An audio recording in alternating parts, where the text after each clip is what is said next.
दोस्तों नमस्कार। आज जो हम आपके बीच वीडियो लेके आए हैं, ये वीडियो विशुद्ध रूप से एनसीईआरटी पुस्तक से है। जब आप एनसीईआरटी पुस्तक पढ़ते हैं तो एनसीईआरटी पुस्तक में आपको क्या पढ़ना चाहिए था और कैसे पढ़ना चाहिए था, ये वीडियो उसी से संबंधित है। ये आप देख सकते हैं इसमें जो भूगोल की पुस्तक है, ये कक्षा 11वीं कक्षा की पुस्तक है। 11वीं की एनसीईआरटी है जिसका नाम है भौतिक भूगोल के मूल सिद्धांत। भौतिक भूगोल के मूल सिद्धांत, ठीक है। यदि आप किसी भी एग्ज़ाम का तैयारी कर रहे हैं, यूपीएससी या state PCS, Bihar PCS, Uttar Pradesh PCS या अन्य कोई भी पीसीएस, तो आप जानते हैं, या उसके अदर भी अन्य कोई भी एग्ज़ाम का आप तैयारी करते हैं, तो एग्ज़ाम की तैयारी में एनसीईआरटी की महत्वपूर्ण भूमिका होती है। तो ये एनसीईआरटी पुस्तक कैसे पढ़ना चाहिए था, उसमें क्या इम्पोर्टेंट है, क्या टिक लगाना चाहिए था, वो हम आपके सामने लेकर आए हैं। आप देख सकते हैं कि मैंने जो भी इसमें इम्पोर्टेंट पार्ट है, उसमें मैंने टिक लगाया हुआ है। देखिए, ये मैंने टिक लगाया हुआ है, ठीक है। आप देख सकते हैं कि कैसे आपको एनसीईआरटी की पुस्तक पढ़नी चाहिए थी, ये देखिए। और मैं आपको ये प्रोग्राम शुरू कर रहा हूँ, ज्योग्राफी में आप लोग को पढ़ाऊँगा। ये देखिए, आप देख सकते हैं किस तरह से मैंने टिक लगा के सारा सब्जेक्ट को, जो महत्वपूर्ण स्रोत हैं उनको मैंने बताया है। और इतना ही नहीं, इसके बाद अगर आप देखेंगे तो यहाँ देखिए मैंने लिख दिया है मेंस। यहाँ पे देखिए आप एम लिखा हुआ है, मेंस, मतलब कि ये क्वेश्चन मेंस में पूछे जाने के लायक है और एनसीईआरटी से मेंस में डायरेक्ट क्वेश्चन आता है। यहाँ देखिए मैंने लिख दिया है पीटी, देखिए यहाँ पे पी लिख दिया मैंने। दैट मीन्स कि ये क्वेश्चन प्रीलिम्स में पूछा जा सकता है और ये क्वेश्चन प्रीलिम्स में पूछा भी गया है। तो यदि आपको ज्योग्राफी में कोई दिक्कत हो या किसी भी पुस्तक एनसीईआरटी में, तो मैं एक एनसीईआरटी सीरीज शुरू करने जा रहा हूँ, जिसमें मैं सभी सब्जेक्ट के एनसीईआरटी को बताऊँगा। ये कुछ क्लासेस यूट्यूब पे अवेलेबल होगा, कुछ क्लासेस यूट्यूब पे नहीं भी मिलेंगी, तो आपको ये क्लास परचेज करना पड़ेगा। अगर आप ऑनलाइन मोड में परचेज करते हैं तो ऑनलाइन मोड में परचेज कर सकते हैं। ऑफलाइन तो दिल्ली मुखर्जी नगर में ये संस्थान में रन कर रहा हूँ, तो आप मेरे मुखर्जी नगर में आप आके ऑफलाइन क्लास भी कर सकते हैं। यदि आप अभी यूपी पीसीएस का फॉर्म आया है और बिहार पीसीएस और यूपीएससी का तैयारी कर रहे हैं तो एनसीईआरटी पढ़ना आपके लिए बहुत इंपॉर्टेंट है। दिल्ली में ठंडी बहुत है, इस वजह से मुझे भी सर्दी हो गया है, तो थोड़ी बहुत हो सकता है आपको सुनना पड़े। आइए हम देखते हैं कि इसमें क्या क्या इंपॉर्टेंट है इस चैप्टर में, और फिर मैं आपको क्वेश्चन भी दिखाऊंगा, ठीक है। तो ये देखिए हमारा जो टॉपिक है, इस टॉपिक में कह रहा है कि पृथ्वी की आंतरिक संरचना। ये हमारा है, पृथ्वी का चैप्टर का नाम है पृथ्वी की आंतरिक संरचना। आप जानते हैं कि ये हमारा, सपोज कीजिए पृथ्वी है और इसके अंदर ये हमारा क्रस्ट है, फिर ये हमारा मेंटल है और ये हमारा कोर है, जिसको हम लोग इनर कोर और आउटर कोर भी कहते हैं। तो ये हम इनर लिख देते हैं और ये हमारा आउटर कोर हो गया, ये हमारा मेंटल हो गया और ये हमारा क्रस्ट हो गया। तो ये पृथ्वी के आंतरिक भाग है। तो वही ये चैप्टर बना हुआ है कि पृथ्वी की आंतरिक संरचना कैसी है पृथ्वी की। आइए हम एनसीईआरटी से समझने का अगर प्रयास करते हैं तो यहाँ पे देखिए क्या लिखा हुआ है। पृथ्वी के धरातल का विन्यास मुख्यतः भूगर्भ में होने वाली प्रक्रियाओं का परिणाम है। देखिए स्पष्ट लाइन लिखा हुआ है कि अगर आप पृथ्वी से संबंधित कोई भी क्वेश्चन आपसे पूछा जाता है भूगर्भिक संरचना के बारे में या पृथ्वी के बारे में कोई भी सवाल आप, तो आप कहते हैं कि अक्सर शुरुआत कहाँ से करें, भूमिका हमें कहाँ से लिखनी चाहिए थी। तो क्या हम यहीं से नहीं शुरू कर सकते हैं कि पृथ्वी के धरातल का विन्यास मुख्यतः भूगर्भ में होने वाली प्रक्रियाओं का परिणाम है। लिख सकते हैं, बहिर्जात व अंतर्जात प्रक्रियाएं लगातार भूदृश्य को आकार देती रहती है। अंतर्जात प्रक्रियाओं के प्रभाव को अनदेखा कर किसी भी क्षेत्र की भूआकृति की प्रकृति को समझना अधूरा होगा। तो आकार देती रहती, यहाँ तक आप लिख सकते हैं ये। तो इसी तरीका से एनसीईआरटी के हर लाइन को हम आपको समझाएंगे और ये आपके किसी भी एग्जाम में, पीटी और मेंस एग्जाम में काफ़ी मदद करेगा। आप भी जानते हैं कि हाँ, काफ़ी मदद करेगा आपको एनसीईआरटी की पुस्तकें। तो आइए हम लोग देखने का प्रयास करते हैं यहाँ पे कि क्या क्या लाइन है और क्या है। तो ये देखिए ये हो गया। तो इसके अंदर आप पढ़ाई कर लेंगे, बहुत अधिक इम्पोर्टेंट नहीं है कि इसमें क्या दिया गया है, आपको मैं यहाँ पे दिया हुआ हूँ, तो आप पढ़ते जाएंगे, चीज़ों को सॉल्व करते जाएंगे। फिर जब हम बात करते हैं पृथ्वी के बारे में, तो ये देखिए हमारा यहाँ पे दिया हुआ है क्रस्ट, भूपरपट्टी क्रस्ट, कोर।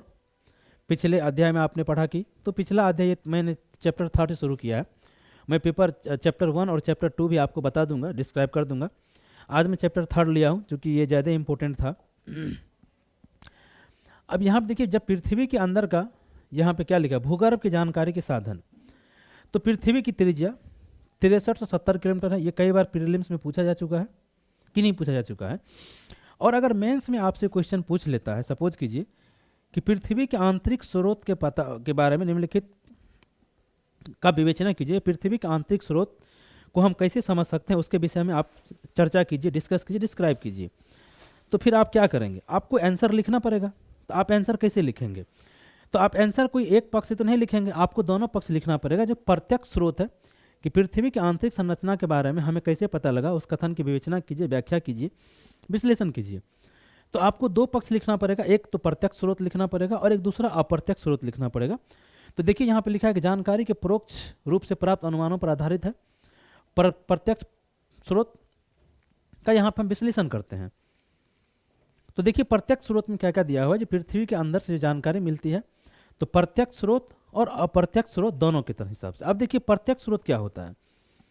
प्रत्यक्ष स्रोत है कि अगर ज्वालामुखी कहीं विस्फोट होती है, तो ज्वालामुखी विस्फोट होती है तो हमें पता चलता है कि जो भी पदार्थ पृथ्वी के अंदर से निकलता है वो ज्वालामुखी विस्फोट। तो ज्वालामुखी विस्फोट क्या होगा, प्रत्यक्ष स्रोत। उसके बाद देखिए यहाँ पे दूसरा जो पॉइंट हमें लिखा हुआ है कि दक्षिणी अफ्रीका की सोने की खानें 3 से 4 किलोमीटर तक गहरी है, इससे अधिक गहराई में जा पाना असंभव है। तो जहाँ जहाँ हम खुदाई करते हैं, चाहे हमारा भारत सरकार हो या भारत का जो भी डिपार्टमेंट हो, वो जो खुदाई किया है तो उनके खुदाई के द्वारा प्रत्यक्ष स्रोत हो गया। तो क्या हुआ, एक ज्वालामुखी प्रत्यक्ष स्रोत हो गया और एक खुदाई, जिससे कि हमें स्पष्ट पता चलता है कि पृथ्वी के अंदर में वास्तव में है क्या। आगे हम चलते हैं, देखिए अगला इसमें जो दिया हुआ है प्रत्यक्ष स्रोत में, ये गहरे समुद्र में प्रवेधन परियोजना। तो समुद्र में भी चलते रहता है। देखिए यहाँ पे क्या लिखा है कि गहरे समुद्र में प्रवेधन परियोजना, डीप ओशन ड्रिलिंग प्रोजेक्ट। कि डीप ओशन के अंदर हम खोद के देखते हैं कि डीप ओशन के अंदर क्या क्या है, तो इससे हमें पता चलेगा। तो आज तक का सबसे गहरा प्रवेधन आर्कटिक महासागर में कोला क्षेत्र में 12 किलोमीटर की गहराई तक किया गया है। तो क्या हुआ, तो वहाँ पर हमने देखा कि अफ्रीका में 3 से 4 किलोमीटर की गहराई तक खोदा गया है, तो हम पता कर पाए हैं। और अंटार्कटिका समुद्र में सबसे गहरा 12 किलोमीटर तक गहराई तक खोदा गया है। और बहुत सी खुदाई परियोजना अंतर्गत विभिन्न गहराई से प्राप्त पदार्थों के विश्लेषण से हमें पृथ्वी की आंतरिक संरचना से संबंधित असाधारण जानकारी प्राप्त हुई है। तो देखिए, तो ये अगर प्रत्यक्ष स्रोत पे आपसे सवाल पूछता है शॉर्ट्स में, बिहार में या यूपी में या यूपीएससी में भी, कि पृथ्वी के जानकारी के प्रत्यक्ष स्रोतों का वर्णन कीजिए, ये थोड़ा हल्का क्वेश्चन है, लेकिन क्वेश्चन पूछ सकता है चूंकि एनसीईआरटी से काफ़ी सारा क्वेश्चन आता है। तो आप समझ गए प्रत्यक्ष स्रोत हमारा क्या क्या है। चलिए आगे चलते हैं, इस पे देखिए। फिर हमारा आता है, यहाँ पे देख लीजिए, मैंने बताया आपको ज्वालामुखी उद्गार से प्रत्यक्ष जानकारी का एक अन्य स्रोत है। जब कभी भी ज्वालामुखी उद्गार से लावा पृथ्वी के धरातल पर आता है तो प्रयोगशाला अन्वेषण के लिए उपलब्ध होता है। तो मैंने प्रत्यक्ष स्रोत आपको 3 बताया था, एक खुदाई करके, एक ज्वालामुखी करके, ज्वालामुखी के द्वारा, और एक धरातल पे और एक समुद्र तल में खुदाई, 2 हो गया, एक ज्वालामुखी, ये 3 हो गया। तो उम्मीद करता आप समझ गए होंगे। अब हमारा आता है अप्रत्यक्ष स्रोत। ठीक है, जब आप पृथ्वी की आंतरिक संरचना के विषय में कोई भी संबंध आपसे, कोई भी क्वेश्चन आपसे पूछता है, तो आप क्या करेंगे, दोनों लिखेंगे, प्रत्यक्ष स्रोत और अप्रत्यक्ष स्रोत। तो मैंने प्रत्यक्ष स्रोत आपको बता दिया। अब देखिए आप कहता है कि पदार्थ के गुणधर्म विश्लेषण से पृथ्वी के आंतरिक भाग की अप्रत्यक्ष जानकारी प्राप्त होती है। खनन क्रिया से हमें पता चलता है कि पृथ्वी के धरातल में गहराई बढ़ने के साथ साथ तापमान एवं दाब में वृद्धि होती है। ये क्वेश्चन पीटी में देखिए कई बार पूछा गया है और कई बार पूछा भी जा सकता है कि पृथ्वी के धरातल में गहराई बढ़ने के साथ साथ तापमान एवं दबाव में वृद्धि होती है। इतना ही नहीं, हमें यह भी पता चलता है कि गहराई बढ़ने के साथ साथ पदार्थ का घनत्व भी बढ़ता है। अब पीटी में क्वेश्चन पूछ सकता है कि गहराई बढ़ने के साथ पदार्थ का घनत्व बढ़ता है, घटता है, सेम रहता है, या इनमें से कोई नहीं। इस तरह के क्वेश्चन प्रीलिम्स में भी आते हैं। तो मैं ये पूरी की पूरी एनसीईआरटी आपको कराऊंगा। यूट्यूब पे मैंने कहा कि यूट्यूब पे कुछ सेशन अवेलेबल होंगे और कुछ सेशन आपको ऑनलाइन परचेज करना होगा। फिर देखिए बढ़ता है तापमान, दाब व घनत्व में इस परिवर्तन की दर को आंका जा सकता है।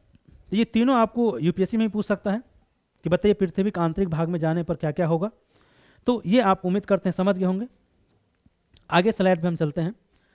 अगला स्लाइड हमारा क्या है कि पृथ्वी की जानकारी का दूसरा, तो एक आपने समझ गया वहाँ पे।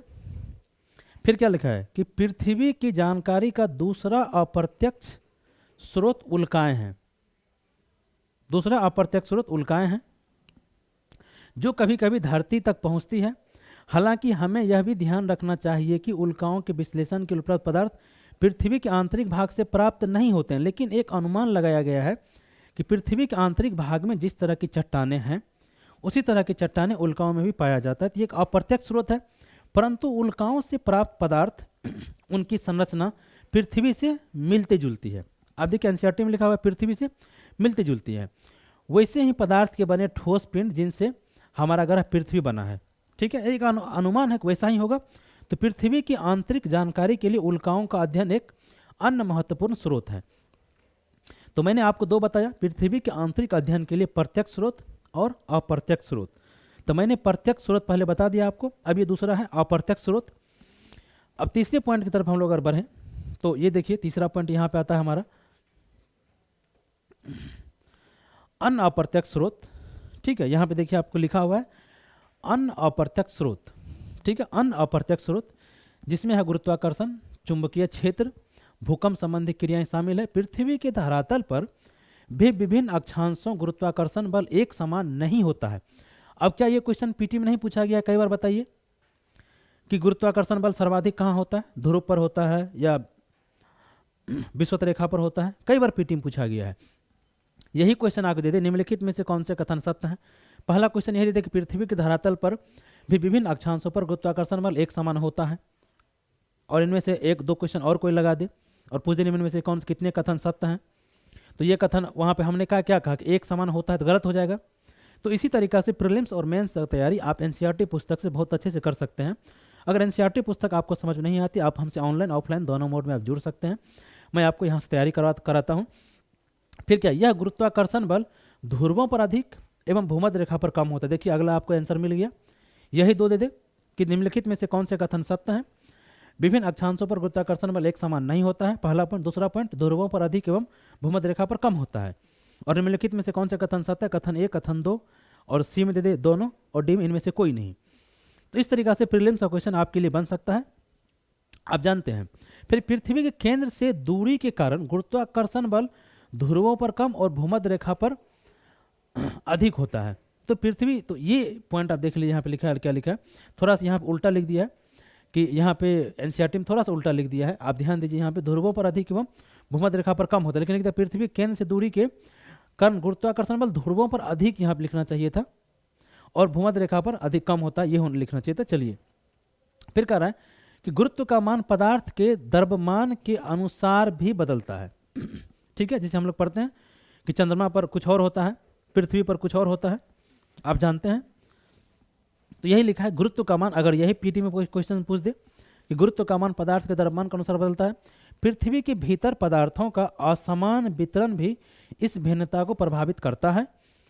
अलग अलग स्थानों पर गुरुत्वाकर्षण की भिन्नता अनेक अन्य कारकों से भी प्रभावित होती है। अब अगर क्वेश्चन यही पूछ दे कि पृथ्वी पर गुरुत्वाकर्षण जो है ध्रुवों पर अधिक और भूमध्य रेखा पर जो कम होती है, इनके निम्नलिखित में से कौन कौन से कारण है? पॉइंट 1, पॉइंट 2, पॉइंट 3 और पॉइंट 4।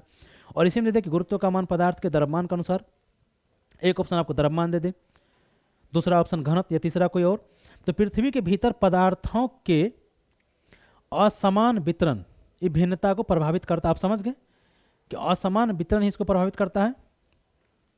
फिर अलग अलग स्थानों पर गुरुत्वाकर्षण की भिन्नता अनेक अन्य कारकों से भी प्रभावित होती है, अनेक अन्य कारकों से भी। तो कम से कम एक तो समझ गए ना, आपकी असमान वितरण, क्या पदार्थों का असमान वितरण, और इस भिन्नता को गुरुत्व विसंगति कहते हैं। ये ध्यान रखिए। अब क्वेश्चन आपसे यही पूछ दे मेंस में, गुरुत्व शॉर्ट्स में, गुरुत्व विसंगति क्या है, टिप्पणी करें। बीपीएससी भी शॉर्ट्स क्वेश्चन पूछता है, यूपीपीसीएससी पूछता है, यूपीएससी भी पूछता है, तो यही क्वेश्चन पूछ दे। आप जानते हैं कि इस सब के तैयारी में एनसीईआरटी कितनी महत्वपूर्ण भूमिका होती है। आइए हम आगे देखते हैं। अब यहाँ पर हमारा आता है भूकंप, और ये भूकंपीय तरंगों का अध्ययन, पृथ्वी की आंतरिक संरचना। ये देखिए, तो ये यहाँ से भी हमें पता चलता है कि पृथ्वी के आंतरिक भागों में क्या है।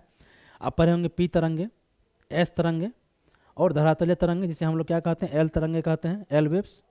इसके विषय में आप जानते होंगे, और अगर नहीं जानते हैं तो मैं इस क्लास को आज यहीं पे समाप्त करता हूँ, कि गला मेरी थोड़ी ठीक नहीं है। इस चैप्टर को मैं आपको अगले क्लास में डिस्कस करूँगा, डिफाइन करूँगा कि पी तरंग क्या होती है, एस तरंग क्या होती है और एल तरंग क्या होती है। अगर आपको एनसीईआरटी पढ़ना है तो मैं एनसीईआरटी का बैच स्टार्ट कर रहा हूँ इसी तरीक़ा से।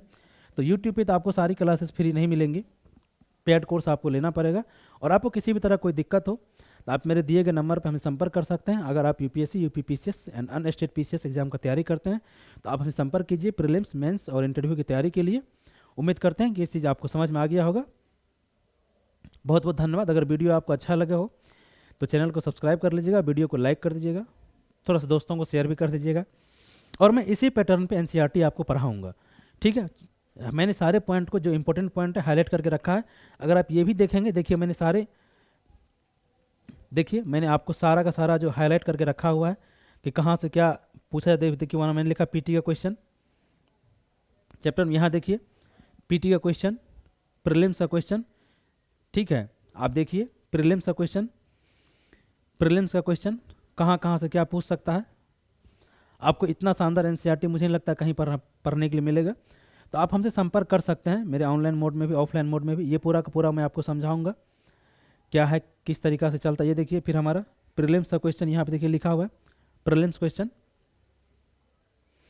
ठीक है। आप देखिए पूरा प्रकार किस तरीक़ा से, तो ये मैं फिगर के साथ फिर आप लोग को समझाऊंगा। देखिए प्रीलिम्स क्वेश्चन, प्रीलिम्स क्वेश्चन यहाँ पे देखिए लिखा हुआ है पीटी का क्वेश्चन, पीटी का क्वेश्चन मेंटल। देखिए यहाँ पे लिखा हुआ है प्रीलिम्स का क्वेश्चन। जहाँ जहाँ से पीटी का क्वेश्चन बन सकता है, मैंने कोई नहीं छोड़ा है। अगर आपको ये क्लास अच्छा लगा हो तो आप परचेज कर लीजिएगा ऑनलाइन मोड में, अन्यथा आप स्वतंत्र हैं नहीं भी करने के लिए। और अगर वीडियो को लाइक ज़रूर कर दीजिएगा, दोस्तों को शेयर कर दीजिएगा। और उसके बाद फिर मैं आपको इसके बाद मैं डेली एक चैप्टर कराऊंगा, क्योंकि आज थोड़ी सी मेरी गला ठीक नहीं है इसीलिए। और सारा वीडियो देखिए। आइए, ये हमारा ज्वालामुखी से निर्मित चट्टाने हो गया। मैं यहाँ पे क्वेश्चन भी आपको सेट करूँगा कि कौन सा क्वेश्चन यहाँ पाएगा। ज्वालामुखी स्थलाकृतियाँ आप देख लीजिए, वहाँ पे देखिए लिखा हुआ है कोने पे प्रीलिम्स, जो क्वेश्चन प्रीलिम्स में पूछ सकता है, ठीक है। ये देखिए, और फिर ये जो अभ्यास क्वेश्चन है, ये अभ्यास क्वेश्चन भी मैं आपसे कराऊंगा। इस अभ्यास क्वेश्चन के विषय में भी मैं आपको बताऊंगा कि इस अभ्यास क्वेश्चन में क्या क्या लिखा जाना चाहिए था। तो उम्मीद करते हैं आप मेरी क्लास का, सिर्फ मुझे आपको फॉर्मेट बताना था, फॉर्मेट आप समझ गए होंगे कि इस क्लास का फॉर्मेट कैसे होगा और क्या होगा, ठीक है। तो इसी फॉर्मेट के आधार पर आपसे आपका क्लास करेगा। और आप चाहें तो ऑनलाइन क्लास परचेज कर सकते हैं अगर आपको एनसीईआरटी समझने में कोई दिक्कत होती हो तो, ठीक। अन्य अगर आप अपने से पढ़ सकते हैं तो कोई दिक्कत नहीं है, लेकिन एनसीईआरटी अपने से पढ़ना थोड़ा कठिन होता है, सहारा लेना नहीं पड़ता है। और मैं इसके साथ मैं एडवांस बुक भी पढ़ाऊंगा। अगर आपको किसी टॉपिक में कोई दिक्कत हो तो मैं उसे भी सॉल्व करने का प्रयास करूंगा। चलिए, बहुत बहुत धन्यवाद।